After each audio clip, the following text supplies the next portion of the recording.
What's up, Night Owl? Steely here, back with another video, and today I'm going to be giving you a very brief guide on the basics of Roll20. I personally feel that the Roll20 tutorial isn't very good, and it's also kind of bugged. So this video is for players and DMs who have never used Roll20 before and kind of want to learn the basics. I go over a lot of things that are covered in the tutorial, but I feel like they're a little easier to digest. Now, chances are your DM's invite link sent you to a page that looks something like this. I want you to ignore all this for now and just go to launch game. Now, once you click launch game, you're going to end up on a page that looks something like this. As soon as you get here, go over to the journal and find your character. Your DM hopefully made a character for you, so you can go ahead and click that and go to the character sheet tab. And from here, you'll see use Charactermancer, create NPC, or edit sheet directly. The Charactermancer is a step-by-step character creation tool provided by Roll20. You can also choose to edit the sheet directly, which lets you fill in the blanks yourself, and this is great if you're using things that Roll20 doesn't have. And last is create an NPC. As a player, you don't really need to worry about this, but I will go ahead and show you that if you accidentally click create an NPC, you can get out of this screen by unchecking this box here, NPC. And this will take you to a sheet that you can fill in. If you're at this sheet and you decide that you want to use the Charactermancer, you can use this gear icon here and then click Launch Level 1 Charactermancer. You can also use this cog to reach the Level Up launcher, which lets you use Roll20's step-by-step process for leveling up a character. I went ahead and created a basic human fighter to demonstrate some of the features on the sheet. On the left, you'll see your ability scores. You can click any one of these to roll an ability score check if your DM requests it. For example, strength. Nat 20. These here are your saving throws. You can click any one of these if your DM requests it. And your skill checks. Now you'll notice whenever you make a roll, you'll see two numbers here. This is because Roll20 provides advantage and disadvantage by default. We don't want that, so if you go over here to the cog and click roll queries, you can change it to advantage toggle. This way, whenever we make a roll, let's do perception again. We'll only get one number, unless of course we have advantage or disadvantage. Let's say we're making a stealth roll at disadvantage. We ended up with an 18. The grayed out number we lost because of disadvantage. You can also click initiative here to roll an initiative. That's a 16. And if you don't have your token on the board, you're going to get this error here. This is simply telling you that you need to click your character first in order to put their initiative on the bar. And I'll show you that in a second. You can also roll things like your hit dice, death saves, attacks and spells you can put here. And if you want to add a new attack or a spell, you can just click the plus sign and fill in all the modifiers here. Once you're comfortable with your sheet, I'd recommend going to the top and clicking edit and filling in a bio, as well as providing an avatar for your character. This avatar will show up here next to your name and will also be the token that you use when you place it on the board. Once that's out of the way, I recommend clicking this button here to pop out your character sheet so you can move it off the screen. Now, when you're ready to place your token on the board, all you have to do is click your name, drag it onto the board, and there he is. You'll know you have your character selected when they have this blue bar with this radial menu around them. At this point, when you click your initiative, you won't get that error because you have your character selected. This will put your character on the initiative menu, which I'll show in the DM section of this guide. Now I want to go over a few things on the toolbar over here on the left. This very top one, the arrow, lets you select and drag your character around. You can also hold click to create a ping that everyone can see. You can use this to tell the DM which monster you're swinging at or where you're looking. If you click the paintbrush, you can draw or draw shapes, a pen tool, or type in text. If you want to delete something that you've done, you just click the select, highlight it, and backspace. You can also do this with your icon. And then go to the journal and drag them back.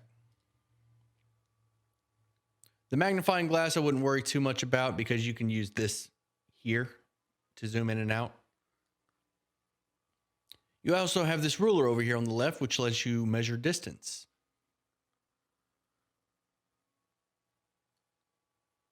You can also choose to hide this to where you can measure distance without anyone else seeing. And you'll see the little eye next to the feet.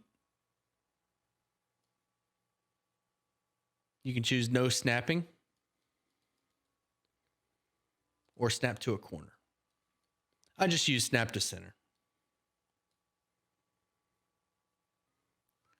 Now, if you need to make a roll that's not on your character sheet or you're not sure where it is, you can mouse over this tier and you can choose from this menu. You can roll a D4, 3D8, or your D20. One more quick thing I want to go over for players before I move on to DM is the settings menu.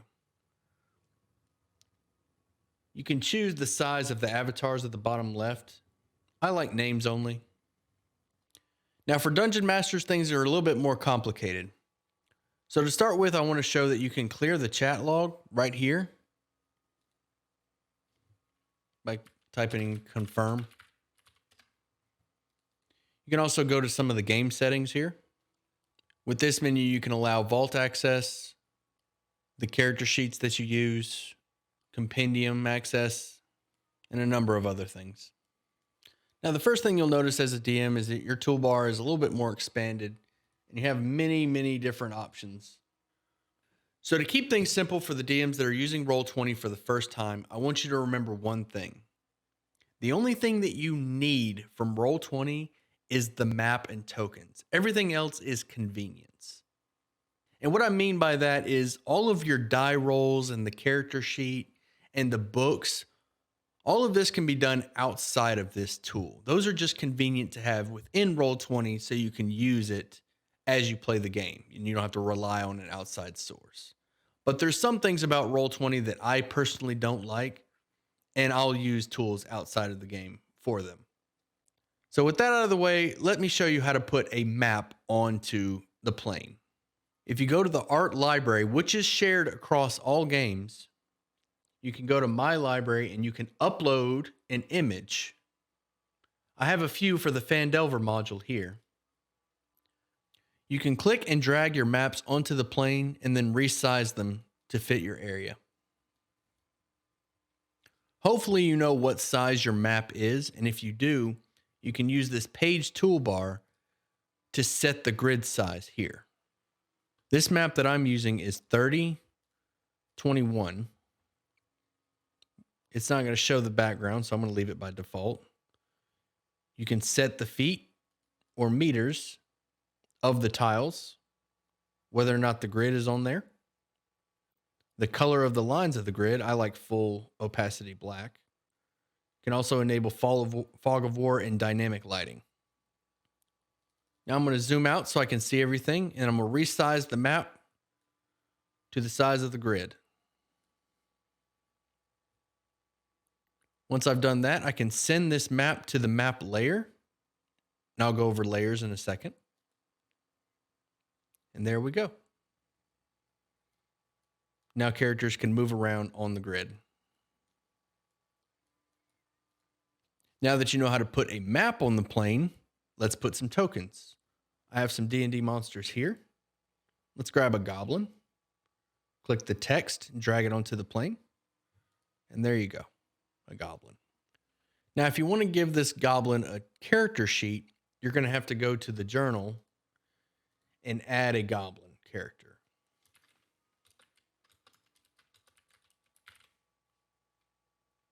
You can give it a token and an avatar here. You can create the NPC from scratch, or you can check if the goblin is provided by Roll20, and if so, under monsters. You can drag it here and it will fill in the sheet for you. Now that we have the goblin in our journal right here, we can click this goblin here, go to the cog, go to represents character goblin. I like to show nameplate. Click save changes. There you go, a goblin. From here, we can control copy, control V. You can have multiple goblins. And then you can set up the goblins for this goblin cave. Now, if you click a goblin and shift click the cog, you can go to its character sheet and you can use this sheet to roll attacks or initiative or any other abilities your creature might have. Whenever it's time for your characters to roll initiative, you can use this icon here. Click the cog, you can reset it, remove all turns.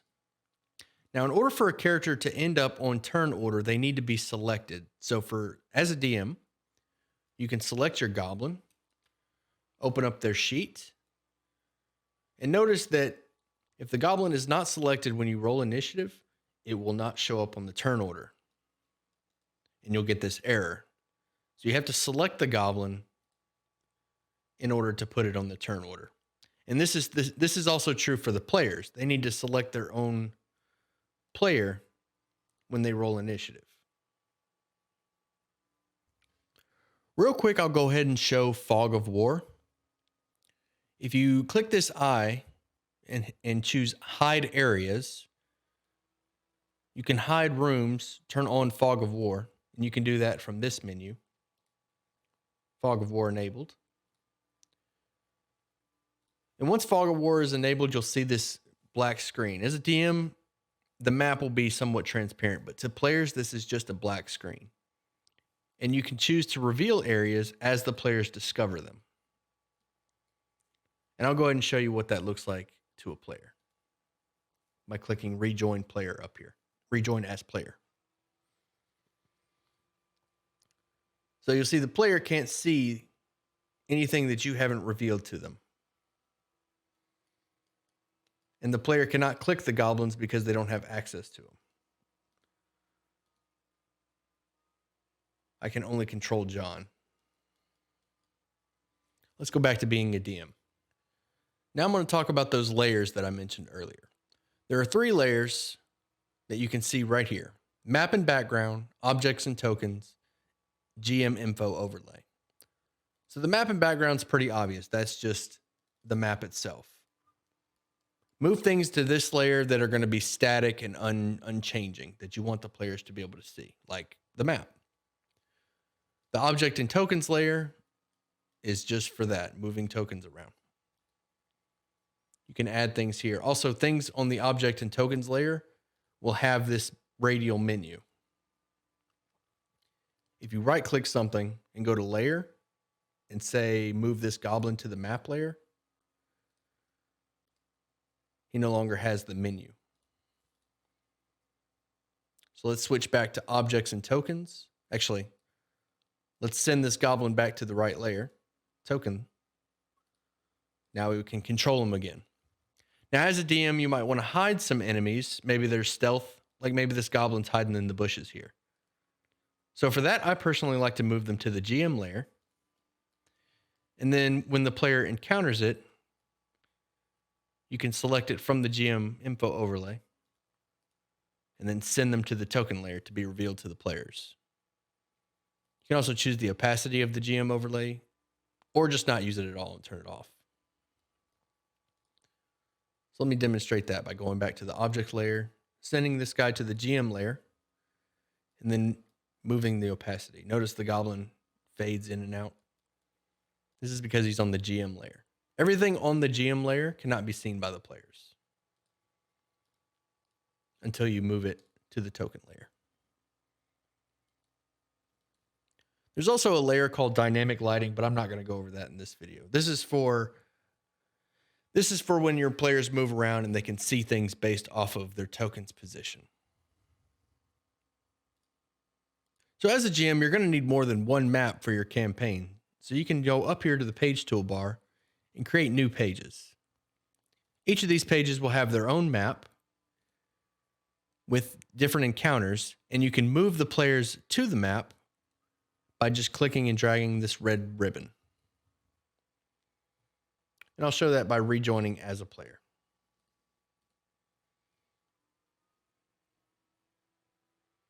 Now, whenever I join the game, I'm on the white grid. If you want to move your players back to the goblin hideout, you just drag them over. And then whenever they join the game, they'll see the goblins. And that should be enough to get you started. Hey, I hope you enjoyed the video. And if you did, you know how YouTube works. Hit those buttons, leave a comment down below. Let me know what you're playing in your next D&D game. And if you're looking for a D&D game to play in, make sure you join the Discord, link in the description. Come by, ask questions, let me know what you think. And as always, I'll see you at sundown.